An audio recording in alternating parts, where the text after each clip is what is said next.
Ignoring risks can lead to disproportionate losses. Reasonable risk awareness and countermeasures are rewarding in the long term. Risk is an uncertain event or condition that, if it occurs, has an effect on at least one objective. It also includes both negative and positive impacts on objectives. Risk is usually associated with something negative, but it can also be a positive opportunity that benefits the company. Awareness of positive risks increases the readiness to make maximum use of the opportunities. There are 4 main risk factors. The first is probability. What is the probability that the event will happen? The second is influence. How significant will the impact be? The third is possible time. When may the risk occur and for how long? And the fourth is frequency. How often can this happen? The most important factor is the probability that the event can happen. Usually, the probability is between 1 and 100%. If it's 1%, there's no risk. If it's 100%, there's huge risk. Another factor is influence or severity. How much will the risk impact the cooperative's operations? Why risk management? The only alternative to risk management is crisis management, but it is a much more costly, expensive, time-consuming, and even shameful process. Here are just a few of the reasons why risk management is a good practice to consider.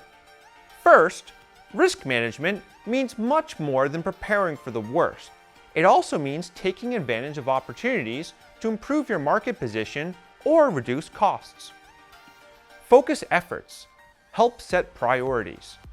Be proactive rather than reactive. Be prepared for risks before they come true. Improve results. Achieve your business goals. Effective risk management could even affect a company's survival. Risk management includes the following steps. First, risk identification. The company identifies and defines potential risks that may negatively influence a specific company, process, or project.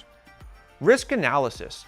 Once specific types of risks are identified, the company then determines the odds of it occurring as well as the consequences. The goal of the analysis is to further understand each specific instance of risk, how it can influence the company's projects and objectives. Risk assessment and evaluation. The risk is then further evaluated after determining the risk's overall likelihood of occurrence, combined with its overall consequence. The company can then make decisions on whether the risk is acceptable and whether the company is willing to take it based on its risk appetite. Risk mitigation. During this step, companies assess their highest ranked risks and develop a plan to alleviate them using specific risk controls. These plans include risk mitigation processes, risk prevention tactics, and contingency plans in the event the risk comes to fruition. Risk monitoring. Part of the mitigation plan includes following up on both the risks and the overall plan to continuously monitor and track new and existing risks. The overall risk management process should also be reviewed and updated accordingly. Types of business risks. In order to identify business risk, it is crucial to understand the different types of business risk and their implications for the company. Let's take a look at a list of business risks. Strategic risk. Out of all the kinds of business risk, strategic risk has the most implication on reaching your desired goals. If a company's strategy becomes less effective, objectives are not as easily met. This could be down to shifts in customer demand, new competitors, rising interest rates, and other changes. Compliance risk.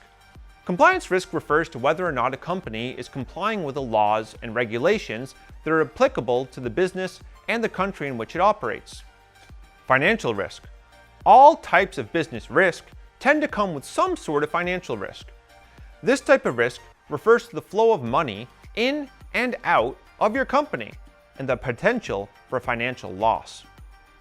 Reputational risk. Reputational risk can also be called client business risk, and it refers to the potential for a damaged reputation. A damaged reputation will result in the loss of revenue and have other effects on the company. Operational risk. Any failure with your business's day-to-day operations is known as operational risk. This could be seen in a technical failure, for example. There are different ways in which cooperatives can deal with positive and negative risks. For negative risks, first of all, avoid. Use only known technologies and methods. Second, mitigate. Simplify the process, develop prototypes. Third, transfer. Insurance and warranty. Fourth, accept. If no action is feasible or risk impact or probability is small, then have a plan for what to do in case the risk occurs. For positive risks, first of all, exploit. Put the best team members and resources. Second of all, enhance. Increase the probability and impact of opportunity. Third, share with other teams, companies. Accept, but do not actively pursue them, because opportunities are not always so attractive. The risk matrix is a practical tool to categorize risks. The matrix helps in identifying those risks which require an immediate response. Use of standardized matrix makes the matrix list more repeatable between projects. Use a simple 4-step plan. Step 1. Anticipate what could go wrong. Define the variables and threats to your success. Identify the worst-case scenario for each variable. Step 2. Assess the impact of the risks to the company. This can be done by evaluating a risk based on both priority and impact.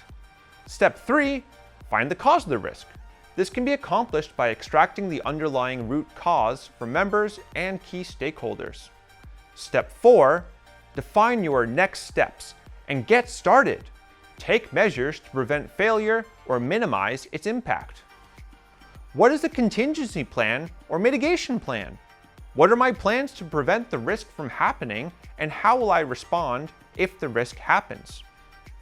Other information gathering and analysis techniques include brainstorming, which is done with a group of people who focus on identification of risk for the project. There's also the Delphi technique, where a team of experts is consulted anonymously, a list of required information is sent to experts, responses are compiled, and then responses are sent back to them for further review until a consensus is reached. There's also interviewing. An interview is conducted with project participants, stakeholders, experts, etc. to identify risks. Then there's the SWOT analysis: strength, weaknesses, opportunities, and threats. Strengths and weaknesses are identified for the project, and thus risks are determined. Expected monetary value analysis. Expected monetary value is a good measure to determine the overall ranking of risks. The formula is EMV equals PXI, where EMV equals expected monetary value, P equals probability, I equals impact. Risk is an uncertain event or condition that, if it occurs, has an effect on at least one objective. Risk management means much more than preparing for the worst. It also means taking advantage of opportunities to improve your market position or reduce costs. Risk management includes risk identification, risk analysis, risk assessment, risk mitigation, and risk monitoring. In conclusion, risk management is like driving safely. The car is ready for driving, the driver is fastened, watches the road and the surrounding, and observes the rules. Now, here are some questions for discussion. First, what should be the risk probability that would put you in the business of mitigating risks? 30%, 50-50, 70%?